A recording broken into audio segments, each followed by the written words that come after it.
What have you been hearing from your constituents? What did they tell you last night? What have they been calling your office and reporting to you and your staff?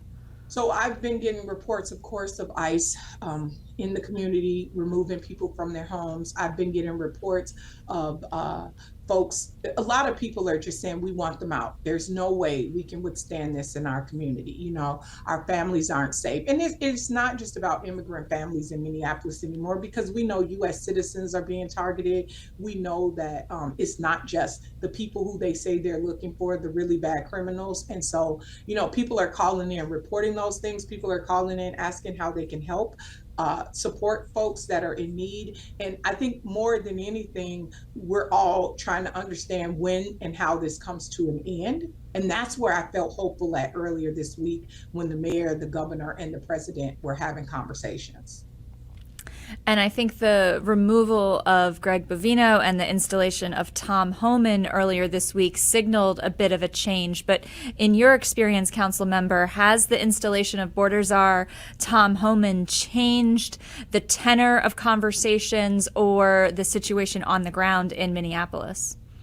It definitely hasn't changed the situation on the ground. I haven't had an opportunity to check in with the mayor. They met yesterday, and I haven't had an opportunity yet to check in with the mayor to understand how he feels. I mean, like I felt more confident about his conversation with the president because he told me about it directly. And so my goal last night when I got home was to call him and say, "Hey, how was the conversation? Are you feeling hopeful? Do we know exactly what his plan is?" And I hadn't got a chance to do that, but like from what I've seen on the news and both of their social media, it didn't seem like what we were hoping as a city would happen.